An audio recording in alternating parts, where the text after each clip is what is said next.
All right. ABARRAT, Clive Barker. Part 1, Morning Tide. Life is short and pleasures few, and hold the ship and drown the crew. But oh, how very blue the sea is. The last poem written by Righteous Bandy, a nomad poet of ABARRAT. Part 1, Morning Tide. Chapter 1, Room 19. The project Miss Schwartz had set for Candy's class was simple enough. Everyone had a week to bring into school 10 interesting facts about the town in which they all lived. Something about the history of Chicken Town would be fine, she said. Or, if students preferred, facts about the way the town was today, which meant, of course, the same old stuff about chicken farming in modern Minnesota. Candy had done her best. She'd visited the school library and scoured its shelves for something, anything, about the town that to her sounded vaguely interesting. There was nothing. Nada. Zero. Zip. There was a library on Naughton Street that was 10 times the size of the school library, so she went there. Again, she scanned the shelves. There were a few books about Minnesota that mentioned the town, but the same boring facts were repeated in volume after volume. Chicken Town had a population of 36,793, and it was the biggest producer of chicken meat in the state. One of the books, having mentioned the chickens, described the town as otherwise undistinguished. Perfect, Candy thought. I live in a town that is otherwise undistinguished. Well, that was the fact number 1. She needed only 9 more. We live in the most boring town in the country, she complained to her mother, Melissa, when she returned home. I can't find anything worth writing about for Miss Schwartz. Melissa Quackenbush was in the kitchen making meatloaf. The kitchen door was closed so as not to disturb Candy's father, Bill. He was in he was in a beer-induced slumber in the front of the television, and Candy's mother wanted to keep it that way. The longer he stayed unconscious, the easier it was for everyone in the house, including Candy's brothers, Don and Ricky, to get on with their lives. Nobody ever mentioned this aloud. It was a silent understanding between the members of the household.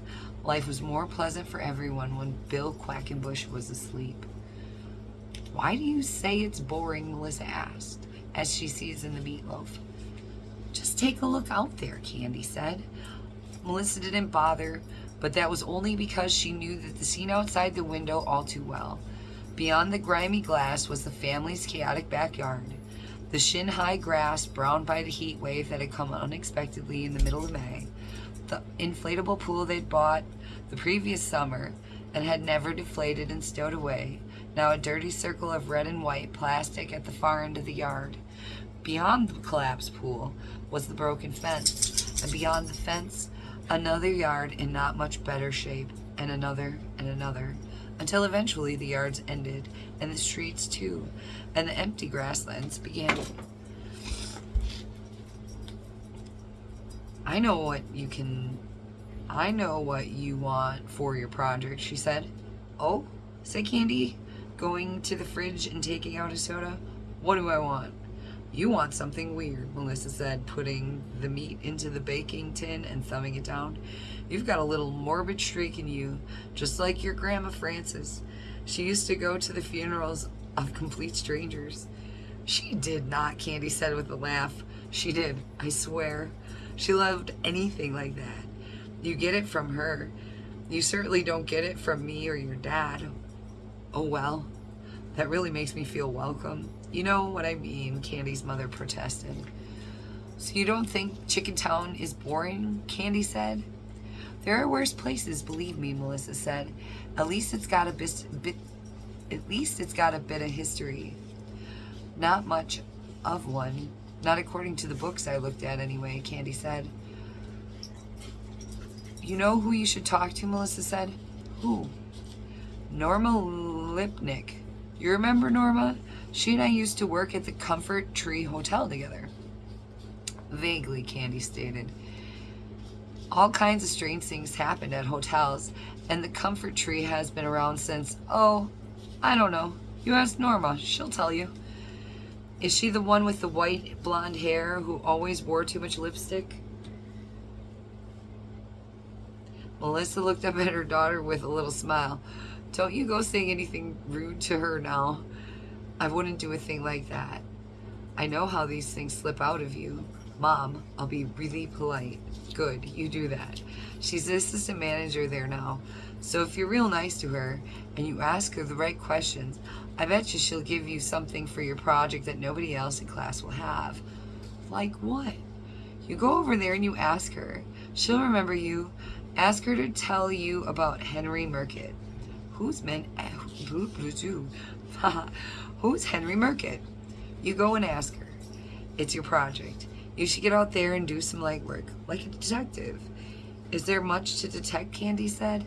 You'd be surprised. She was. The first surprise was Norma Lipnick herself. Lipnick?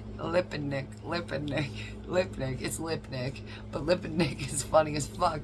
That should be a name. Lipnick. How you doing? Anyway. Bless you. Crazy dog. Your face is itchy. Yeah. Okay, so what did Linda Lipnick do?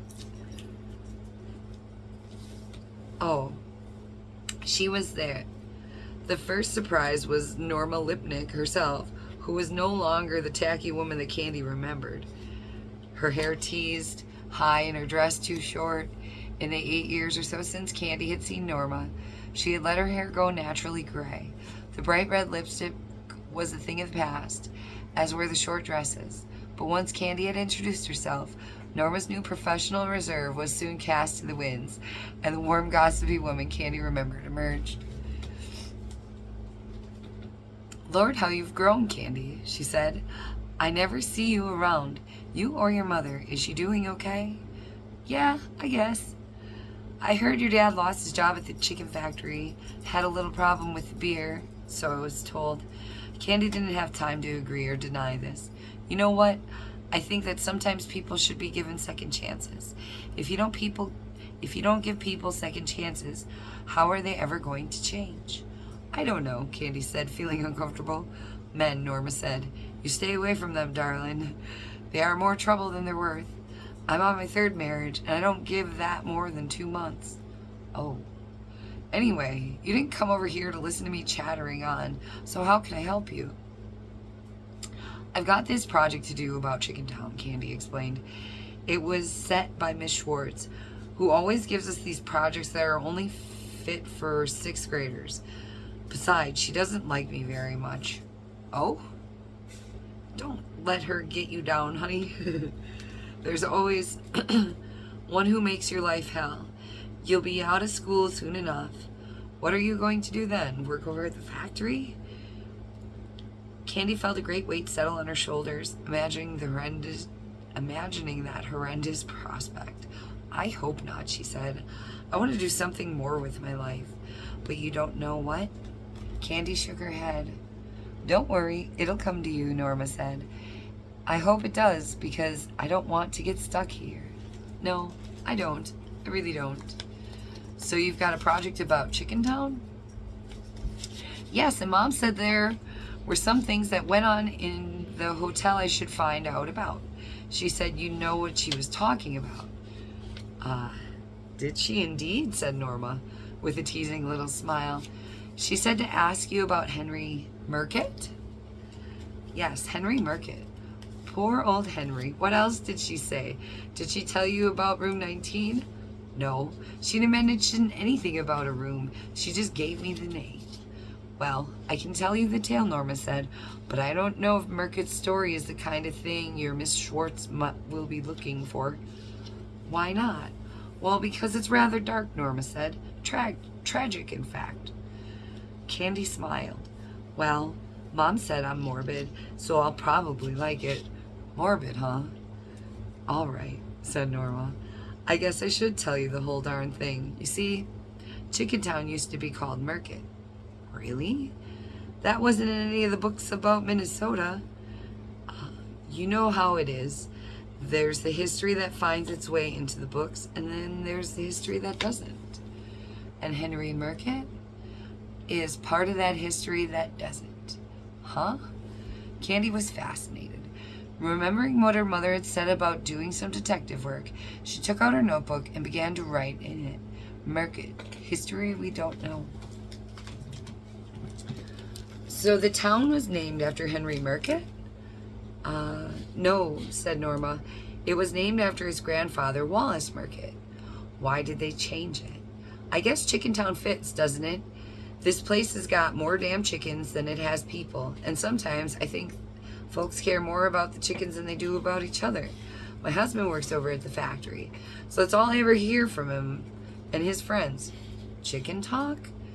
Chickens, chickens, and more darn chickens. Norma glanced at her watch. You know, I don't have much time to show you room 19 today. I've got a big party of folks coming in. Can we do this another day? I've got to have the report in by tomorrow morning. You kids always leaving to the last minute, Norma said. Well, okay. Well, let's do this quickly. But be sure to jot it all down because I don't have time to say anything twice. I'm ready, said Candy. Norma took her pass key from her pocket. Linda, she said to the woman working at the front desk, I'm just going up to room 19. The woman frowned. Really? What for? The question went unanswered. It won't be more than 10 minutes, Norma said. She led Candy away from the reception area, talking as she went. This is the new part of the hotel we're in right now, she explained. It was built in 1964. But once we step through here, she led Candy through a pair of double doors, we're in the old hotel. It used to be called High Seas Hotel. Don't ask me why. Even if Candy hadn't been told that there was a difference between the portion of the hotel she'd been in and the part that Norma had brought her into, she would have known it. The passageways were narrower here and less well lit. There was a sour smell of age in the air, as if somebody had left this gas on. We only put people up in the old part of the hotel if all the other rooms are full, and that only happens when there's a chicken buyers conference. Even then, we try never to put people in room 19. Why's that? Well, it's not that it's haunted, exactly, though there have been stories. Personally, I think all that stuff's about the afterlife is nonsense. You get one life, and you better make the best of it. My sister got religion last year, and she's shaping up for a sainthood, I swear. Norma had led Candy to the end of a passageway, where there was a narrow staircase, illuminated by a single lamp. It cast a yellowish light that did nothing to flatter the charmless wallpaper and cracking paintwork. Candy almost remarked that it was no wonder that the management kept this part of the hotel out of the sight of guests. But she bit her tongue, remembering what her mother had said about keeping less courteous thoughts to herself. Up the creaking stairs they went, and they were steep. I should stop smoking, Norma remarked. It'll be the death of me. There were 2 doors on the top. One was room 17, the other room was 19. Norma handed the pass key to Candy. You want to open it, Norma said. Sure. Candy took the key and put it in the lock. You have to jiggle it around a little. Candy jiggled, and after a little work, the key turned, and Candy opened the ill-oiled door of room 19. End of chapter 1, part 1.